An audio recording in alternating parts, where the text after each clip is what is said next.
dans ce podcast Entrepreneur même pas peur, créé par 100 000 entrepreneurs. Je suis Léa Marie-Laire, étudiante en journalisme et passionnée sur le sujet du féminin.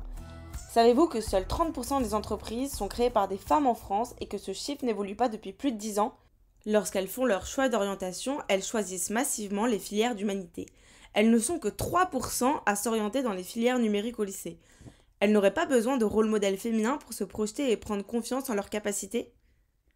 Cette année, en mars 2022, nous fêtons la 10e édition des semaines de sensibilisation des jeunes, femmes et entrepreneuriat, une action qui met en valeur les rôles modèles féminins auprès des jeunes.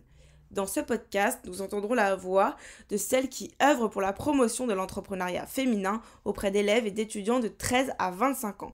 Aujourd'hui, nous allons à la rencontre d'Elisabeth Moreno, ministre déléguée auprès du Premier ministre, chargée de l'égalité entre les femmes et les hommes, de la diversité et de l'égalité des chances.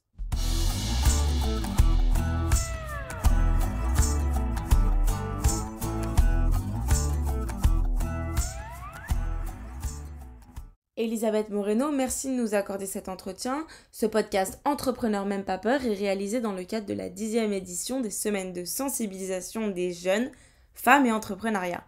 On a souhaité vous interroger, vous, parce que vous êtes la ministre en charge de l'égalité entre les femmes et les hommes et que les sujets liés à l'entrepreneuriat féminin vous concernent tout particulièrement. Elisabeth Moreno, vous avez fait des études de droit, puis vous avez été entrepreneur à la tête de votre entreprise, puis au sein de grands groupes. Aujourd'hui, vous êtes ministre. Ce parcours était-il tout tracé ? Bonjour Léa Marie-Laire, c'est un plaisir pour moi de répondre à vos questions pour 100 000 entrepreneurs. Je ne peux pas vous dire si ce parcours m'était prédestiné. Ce que je peux vous dire, c'est que j'ai toujours été engagée dans tout ce que j'ai fait. La plupart des gens connaissent mon parcours en tant qu'entrepreneur dans des milieux extrêmement masculins, puisque une fois que j'ai terminé mes études de droit, je me suis lancée dans l'entrepreneuriat dans le monde du bâtiment, de l'isolation thermique pour être plus précise. Et puis ensuite, j'ai commencé par co-créer ma première entreprise que j'ai dirigée une petite dizaine d'années. Et puis après, je suis rentrée dans le monde des nouvelles technologies que je n'ai plus quitté, où j'ai passé 20 ans et où j'ai travaillé dans des très grands groupes européens, américains et asiatiques. Je dois vous avouer que je n'aurais jamais imaginé qu'un jour je deviendrais ministre parce que je ne m'étais jamais approchée de près ou de loin de la politique. Mais en vérité, la politique, c'est quelque chose que l'on fait différemment. Enfin, la politique peut se trouver dans tous les espaces de la vie. J'ai toujours été très engagée dans les associations de femmes, de Women Empowerment. J'ai toujours été très impliquée dans les associations liées à l'éducation des jeunes défavorisés. J'ai été impliquée dans tous les sujets d'intégration. Et donc, quelque part, je faisais de la politique sans m'en rendre compte, simplement parce que je suis quelqu'un d'engagé. C'est pour ça que lorsque le Premier ministre Jean Castex m'a proposé de rejoindre ce gouvernement, j'ai d'abord été surprise parce que je n'avais jamais fait de politique, et ensuite ça a fait du sens parce que ce ministère représente tout ce pourquoi je me suis battue toute ma vie. Je suis en charge de l'égalité entre les femmes et les hommes, et je ne comprends pas toujours pourquoi en 2021-22 les femmes ne sont pas traitées de la même manière que les hommes, pourquoi elles subissent des violences, pourquoi elles n'ont pas accès aux mêmes opportunités, pourquoi c'est toujours plus difficile et plus compliqué pour elles de s'accomplir et de se réaliser. J'ai la responsabilité des personnes LGBT+, je ne comprends pas pourquoi on discrimine les gens du fait de leur orientation sexuelle ou de leur identité de genre. J'ai en charge la diversité. Notre monde est divers, chaque individu est divers, et pourtant la diversité est souvent exclue.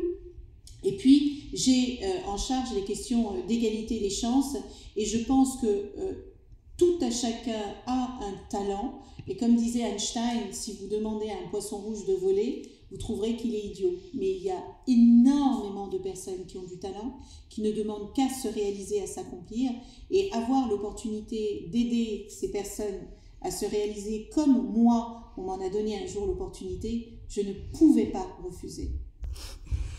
Votre ministère est partenaire de l'opération des semaines de sensibilisation des jeunes, femmes et entrepreneuriat depuis sa création en 2013. Vous pouvez nous dire pourquoi ? D'abord parce que j'adore les anniversaires. et que 10 ans, ça se fête. C'est le début de la maturité. Ensuite, parce que je pense qu'il est extrêmement important de sensibiliser les filles dès le plus jeune âge aux questions d'orientation scolaire et professionnelle. Je vais vous raconter une anecdote. Quand j'étais plus jeune, quand j'ai annoncé à mon CPE que je voulais devenir avocate, il m'a dit non, ce serait mieux pour toi que tu fasses un CAP. À l'époque, je ne savais pas, j'ai absolument rien contre les CAP. Mon frère a fait un CAP, c'est pas le sujet. Je lui ai posé la question, je lui ai dit mais est-ce qu'avec un CAP, je pourrais devenir avocate? Il m'a dit non, mais c'est pas fait pour toi. Parce que dans son esprit, je pense qu'il n'était pas possible qu'une jeune fille noire issue d'une famille très modeste ne se donne pas la possibilité d'oser faire des choses grandes parce qu'on nous explique si souvent que telle chose n'est pas fait pour nous, que peut-être c'est mieux de prendre une autre direction. Moi, je crois que les femmes ont des talents, des potentialités, des capacités extraordinaires. Elles ne manquent pas de capacités, elles manquent d'opportunités de se réaliser et je crois que c'est exactement ce que fait 5000 entrepreneurs et l'événement du 7 mars montre vraiment l'importance d'une alliance entre les pouvoirs publics, les entreprises et les associations pour pouvoir faire bouger les lignes et le fait qu'il y ait un maillage territorial extrêmement large parce que je crois que ça couvre 10 régions, eh bien je pense que c'est essentiel parce que les talents sont dans les zones rurales, ils sont dans les zones urbaines, ils sont sur les territoires ultramarins et ce maillage-là peut nous permettre d'aller découvrir des pépites en France partout où elles se trouvent. Et puis laissez-moi finir sur l'idée du speed meeting entre les jeunes collégiennes, lycéennes et les entrepreneurs. C'est tout à fait concret. Peut-être qu'elles vont trouver leur futur mentor, peut-être qu'elles vont élargir leur réseau et ces rencontres vont leur permettre finalement de se projeter dans l'avenir et de se dire mais pourquoi pas moi? D'accord. Vous l'avez déjà un petit peu évoqué auparavant, mais sensibiliser les jeunes, en particulier les jeunes filles, à l'esprit d'entreprendre, en quoi cela fait-il écho en vous? Eh bien, je crois que si je n'avais pas été entrepreneur dans ma vie très jeune, je ne serais pas là où je suis aujourd'hui. Parce que entreprendre, c'est pas seulement se lancer dans une aventure économique. Entreprendre, c'est d'abord et avant tout entreprendre sa vie. C'est prendre son destin en main, c'est de se dire que indépendamment de ce que peuvent rêver pour nous nos parents, indépendamment de la direction que les professeurs peuvent vouloir nous donner, indépendamment de ce que la terre entière voudrait qu'on fasse, ce qui compte, c'est ce que nous, on a envie de faire. Ce sont les rêves et les ambitions que nous portons en nous et que parfois nous n'osons même pas partager, tellement on a peur de paraître ridicule. Moi, j'ai eu des rêves professionnels que j'ai mis longtemps à partager, tellement j'avais peur qu'on se moque de moi. Et l'entrepreneuriat, ça n'est rien d'autre que suivre ses rêves et se donner la possibilité de réussir là où certains ne croient pas en vous. Voyez-vous? Et moi, j'ai entrepris, par exemple, parce que je ne trouvais pas, ou en tout cas, on ne m'offrait pas les opportunités professionnelles dont je rêvais. C'est ce qui m'a poussée à entreprendre. Et le fait d'avoir entrepris et d'avoir ma propre entreprise m'a permis de découvrir tous les métiers d'une entreprise. Parce que quand vous créez votre boîte, vous devez être dans les ressources humaines, dans le marketing, dans le commercial, dans la comptabilité. Enfin, vous touchez à tous les métiers dans une entreprise. Et ça donne des ailes. Parce que finalement, vous êtes tellement responsable de votre destin, vous ne pouvez compter que sur vous-même. Si vous avez un partenaire, un associé, mais généralement, vous êtes peu. Et vous devez vous battre pour réussir. Et ça, c'est une magnifique manière d'apprendre et d'embrasser le monde professionnel. Avez-vous rencontré des femmes ou des rôles modèles qui vous ont inspiré durant votre enfance, votre jeunesse? Plein. Tout plein. La première que je cite souvent, il y a 2 rôles modèles qui m'ont éminemment inspirée et qui font partie de ma vie et dont je lis et je relis les vies, les histoires, les parcours, c'est Simone Veil et Nelson Mandela. 2 immenses humanistes au parcours de vie incroyable, 2 personnes qui ont souffert terriblement dans leur chair et qui pourtant ne se sont pas laissées abattre. 2 personnes que l'on n'attendait pas au niveau de réussite qu'ils et elles ont eu et qui pourtant sont aujourd'hui des inspirations pour la planète entière. Où que vous alliez, que ce soit en Amérique du Nord, que ce soit en Afrique, en Asie ou en Europe, quand vous parlez de Nelson Mandela et de Simone Veil, tout le monde s'accorde à dire qu'ils ont réalisé des choses exceptionnelles dans leur vie.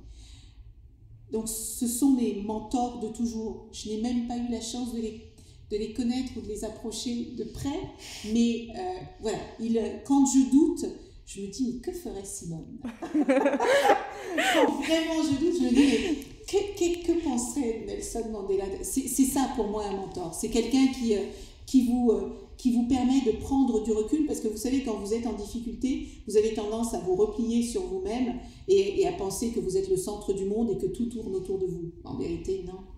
Je le dis à ceux qui nous écoutent, nous ne sommes pas le centre du monde. Mais nous pouvons être le centre de notre monde. Fatoumata Kébé, exceptionnelle. Elle naît dans une famille super modeste. Moi, je l'ai entendu dire un jour, parce que sa maman est femme de ménage, et elle disait, moi je fais le ménage dans l'espace et ma mère fait le ménage sur Terre. Oh, c'est quand même extraordinaire. En vérité, je suis inspirée par les personnes sur lesquelles personne ne mise, mais qui prennent leur vie en main et qui vont au-delà de toute attente et probablement de leurs propres attentes. J'aime ces gens qui nous montrent que la vie n'a pas de limite, ou alors qu'elle n'a de limite que celle que l'on se met, et qu'on peut être confronté au plus grand défi de la vie et en ressortir grandi. Aujourd'hui, le pourcentage d'entreprises créées par des femmes en France n'évolue pas. Il stagne autour des 30%. Concrètement, que faut-il faire pour bouger les lignes de façon systémique sur ce sujet de l'entrepreneuriat féminin? Bien, commençons par les chiffres, parce que quand on parle d'entrepreneuriat, c'est important de parler des chiffres. Vous avez parlé des 30% de femmes dans l'entrepreneuriat. Il y a pire, il n'y a que 21% des femmes qui créent des startups, alors que je crois qu'il y a 16 licornes françaises, 0 femmes. Et puis il y a un autre chiffre qui m'énerve profondément, c'est le fait que les femmes entrepreneurs ont 30% de chances en moins que les hommes entrepreneurs de trouver des financements lorsqu'elles créent leur entreprise. Donc il y a véritablement une discrimination insupportable sur cette question, parce que les femmes sont créatives, elles sont innovantes, elles sont volontaires, elles sont ambitieuses. Et je crois que si on a véritablement envie que cela change, il faut un changement culturel profond. Il faut qu'on combatte les préjugés, les stéréotypes, les biais. On en a tous et toutes. Moi, la première. Mais je crois que le fait de travailler sur la culture de l'égalité dès le plus jeune âge, on en parlait tout à l'heure, pour que les filles ne doutent pas de leur capacité à réussir, à s'accomplir, à créer, à inventer, à innover. Est-ce que vous savez que c'est une femme qui a inventé le Wi-Fi? Elle s'appelle Ada Lovelace. Est-ce que vous savez que Katherine Johnson est l'une des plus grandes mathématiciennes qui a contribué à faire le succès de la NASA, à envoyer les premières fusées dans l'espace? Et je pense que ces exemples-là montrent aux filles que rien n'est impossible, qu'il n'y a pas de métier fait pour les filles et de métier fait pour les garçons, qu'il n'y a pas d'entrepreneuriat féminin et d'entrepreneuriat masculin. Il y a l'entrepreneuriat tout court. Je pense que le fait de se donner des objectifs chiffrés, et Sista dit souvent, si on veut que les femmes comptent, il faut compter les femmes, je pense que ça peut beaucoup nous aider. Et je pense notamment aux objectifs chiffrés que nous avons avec BPI France et les 56 fonds d'investissement qui prévoient d'orienter 30% de leur financement vers l'entrepreneuriat féminin et les startups dirigées par les femmes. C'est éminemment précieux. C'est un objectif qu'on se fixe d'ici à 2030. Et je crois qu'il faut encore et toujours miser sur la logique de partenariat. Personne ne réussit seul. Absolument personne ne réussit seul. Les femmes, trop peu souvent, se créent des écosystèmes. Trop peu souvent, elles vont demander de l'aide. Trop peu souvent, elles s'entourent de ceux qui réussissent pour les tirer vers le haut. Je pense qu'en faisant cela, en utilisant les règles du jeu de l'entrepreneuriat masculin, et en l'appliquant aux femmes avec leurs particularités, parce que je veux dire aux femmes que pour réussir, elles n'ont pas besoin de se masculiniser. Le monde est fait d'équilibre. On peut rester femme, on peut être mère, on peut être girly, on peut être et réussir. Donc il faut absolument que les femmes restent femmes et qu'elles réussissent en tant que femmes, pas qu'elles réussissent comme des hommes. La question signature de notre podcast, c'est un message à adresser aux jeunes filles. Que diriez-vous aux jeunes filles qui ont des choix d'orientation à faire et à celles qui aimeraient, pourquoi pas, se lancer dans l'entrepreneuriat? Je voudrais leur partager l'une de mes citations préférées qui est de Goethe. Je voudrais leur dire d'oser. Goethe dit « Quoi que vous rêviez d'entreprendre, faites-le. L'audace a du talent, l'audace a du génie, l'audace a de la magie. » Et je leur dirais que personne ne sait mieux qu'elles ce qui est bien pour elles. Et je leur dirais que si trop souvent elles rêvent de quelque chose, qu'elles s'accrochent à ce rêve parce qu'il est unique et il leur appartient, et il leur envoie des signaux de ce qui les rendra heureuses. Et Léa, si vous le permettez, je voudrais aussi envoyer un message aux garçons. Parce que peut-être que certains jeunes hommes se disent aujourd'hui « mais mon Dieu, il n'y en a que pour les filles ». Je voudrais leur dire que la raison pour laquelle on parle tellement des filles aujourd'hui, c'est parce qu'elles partent de beaucoup plus loin, parce qu'elles ont beaucoup moins de chances de s'accomplir et parce qu'elles ont un poids de notre système patriarcat qui pèse sur leurs épaules. Mais je voudrais dire aux jeunes hommes que ça n'est pas leur responsabilité et qu'ils peuvent faire autrement. Ils peuvent faire autrement pour eux, ils peuvent faire autrement pour leurs sœurs, pour leurs nièces, pour leurs cousines, parce que je suis convaincue qu'un monde plus équilibré, un monde plus juste, un monde plus égalitaire est un monde meilleur pour tout le monde.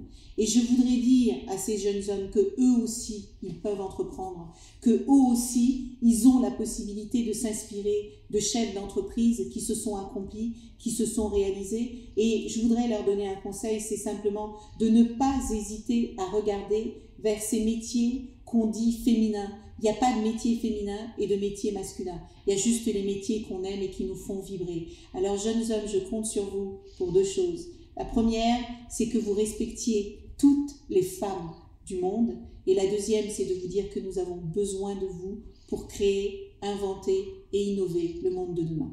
Merci beaucoup Elisabeth Moreno pour cet entretien pour notre podcast Entrepreneur même pas peur. C'était très inspirant. Merci Léa Marie-Laire et plein de belles choses à toutes les jeunes filles qui nous écoutent. Dans le prochain épisode, nous irons à la rencontre de Victoria Roa Stevenson. Sa rencontre avec des femmes entrepreneurs lorsqu'elle était étudiante a changé sa vie. Ce podcast est réalisé par Léa Marie-Laire, montage de Jean-Thierry Caressa et musique originale de Samuel Lombroso.